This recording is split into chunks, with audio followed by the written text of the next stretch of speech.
we go with Nigel Perry, with the event that was named after him. I don't know. Shout out to that. So let's look at his list. We go to Green Tide. We have a Gazgul Thraka, a Pain Boy with Rocket Warcaller. I really like that enhancement, and it's actually one of the least common brought enhancements whenever I look at Green Tide lists, by the way. Not that I don't think it's bad. I don't think it's bad at all. Trust me. Shout out to this kid. So Pain Boy, 3 Pain Boys, and then 2 War Bosses, 1 Bloodthirsty Belligerents, and then 1 with Ferocious Show Off. So you can see here is he did the opposite of what I do somewhat advise, right? It's just playing with the enhancement that gives you CP. Pretty sure I'm forgetting what the name is, but it's okay. I'll come back to it. But I'm pretty sure it's not that one. Was the one I was looking at. Let me see. Now I want to look at it again. Yeah, it's Brutal Cunning, right? And I was like, I knew it was something related to being a cunning.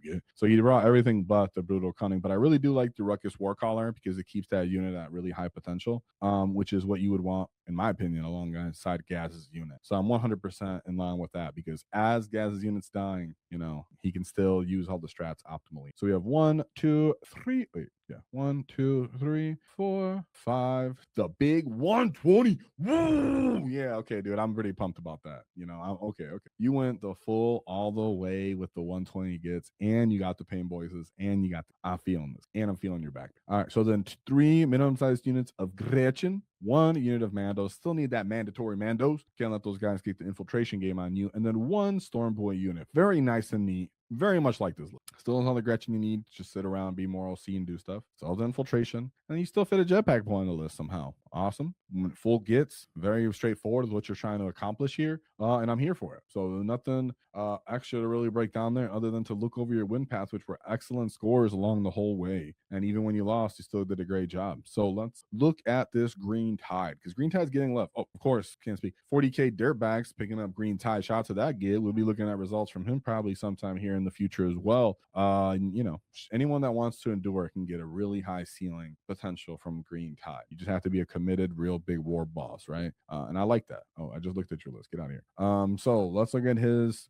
We can't look at his first one. I just forgot that. But we can't look at his first one. But a 91-point win on that game. Yeah, that's what I thought. Just so you guys know, yeah, I didn't have the missions access. Remember, guys, you do get an event, someone, encourage them to hit me up, go over some notes, missions, give everybody context, be proud of what you do get. But then we go into his second game where he ended up taking the W as well, which was against the Adeptus Mechanicus, which is with the Halo Creed Battle Clade. I'm a fan of the Halo Creed. They get to pick 2 units to do other shenanigans, which they're faster, stronger, faster, like whatever.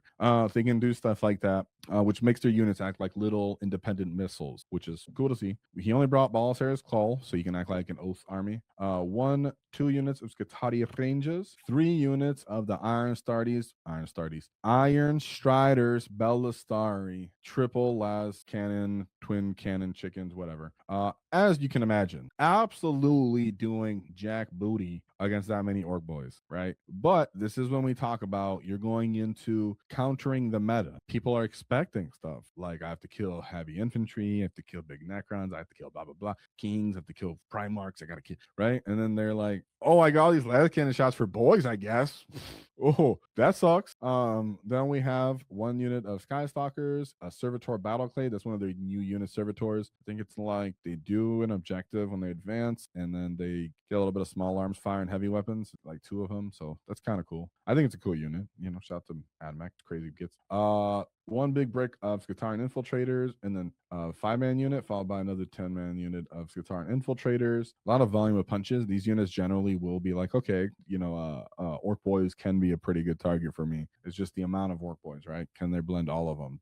Even these big bricks can't get through 120 boys when they start to blast into them and such, right? So it's like, and even then with the saves, they might not even finish them. They'll do great damage with the Taser Goads. And then they also have 1 big unit of the Rust Talkers, one of those units that they can really give a lot of speed to and then throw them up the field to get the initiative. So that's one thing that they got going for them. And then double Doom Stalkers. A lot of small arms fire from these. I think they get something like 18 shots, some twinling shots on them.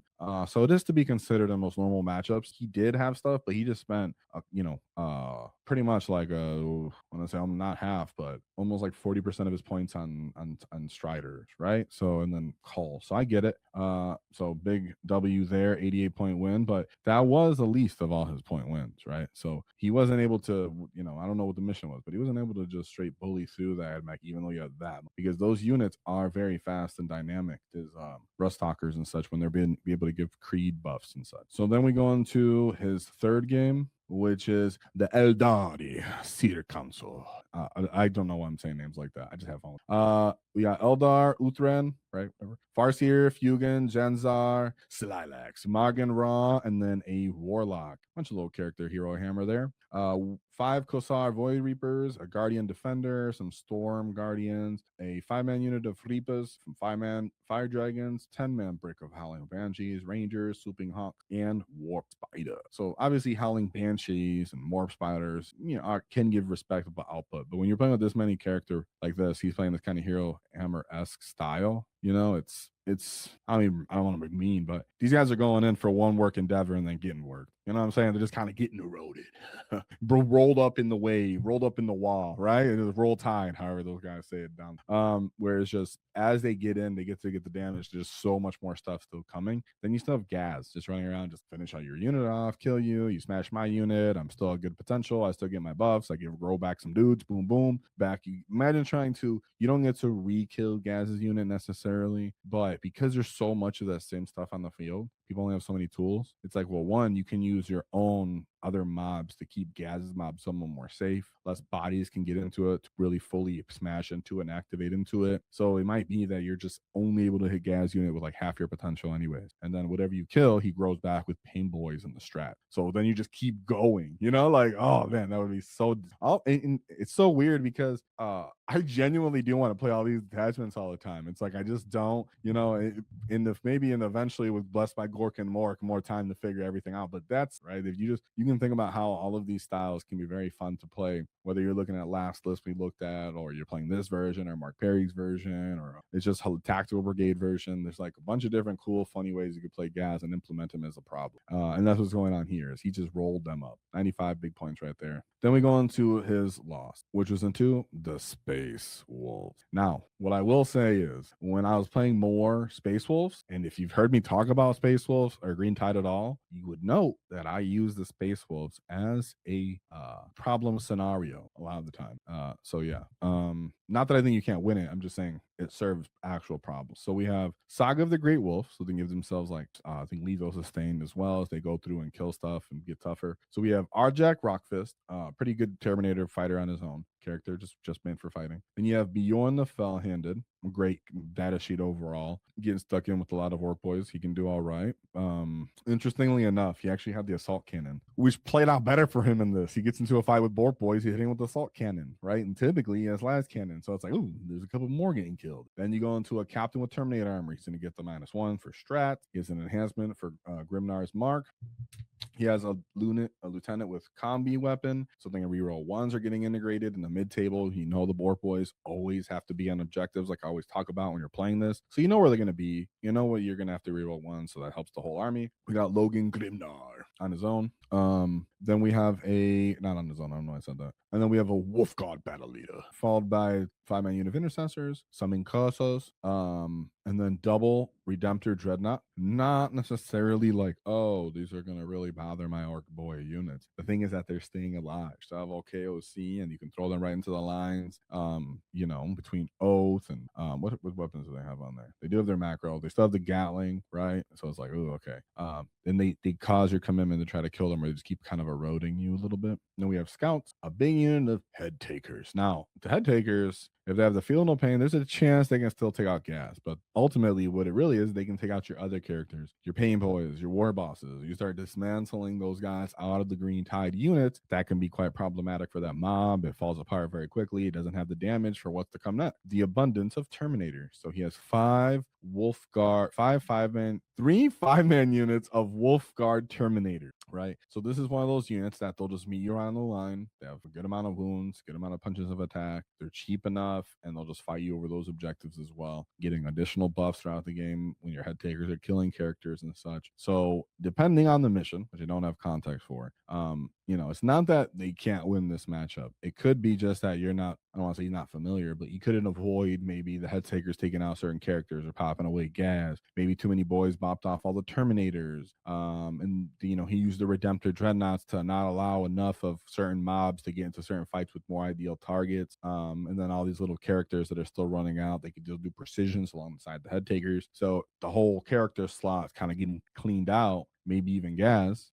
outside of the wall. And then in there you just have the bodies left. So I understand how that can kind of go awry. Also depends on mission. Just putting context out there, right? Space Wolves have a lot of attacks, unique profiles, and unique little buffs that work to their advantage against orcs, like even head takers or their style of Terminators and point costs. Saga of the Wolves, an all right, pretty solid, respectable way to play Space Wolves. So yeah, and remember, he fought this guy in the 4th round after taking 3-0. So that guy knew what he was doing, and he won the event. Shout out to him, and it was so yeah. Then we move on to his last game, certainly not least, which is the Wrath of the Rock. Dark.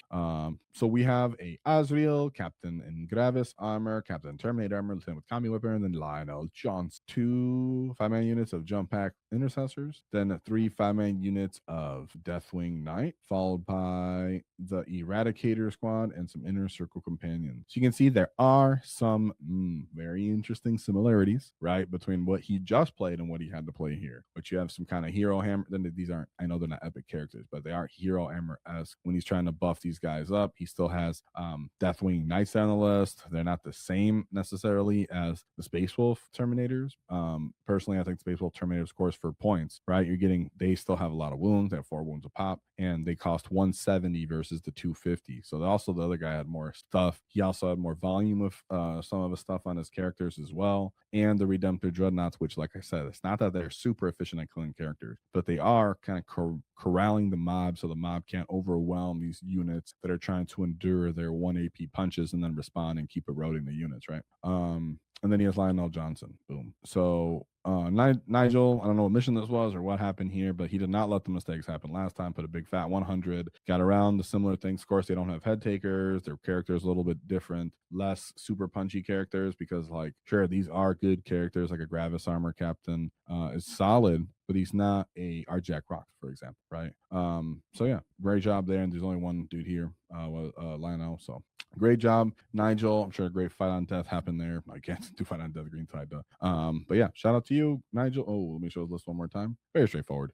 Gaz, triple Pain Boys, double War Boss, Ruckus War Caller, Bloodthirsty Religions, Ferocious Show Off, 120 boys, 3 minimum size unit of Gretchen, a Mando unit, and then a Storm Boy unit. Boom, got it done. Great freaking job you get. And great job to the Great Wall and everybody that's going on here. Shout out to our sponsors, the Baron of Dice, as they helped us do our wall tactic dice. So shout them out. Check them out in the description, 5% off in the discount because nobody likes taxes. And shout out to Baron of Dice. They allow us to do our paint competition. So thank you very much to them. If you enjoyed the clip, check out the full video here.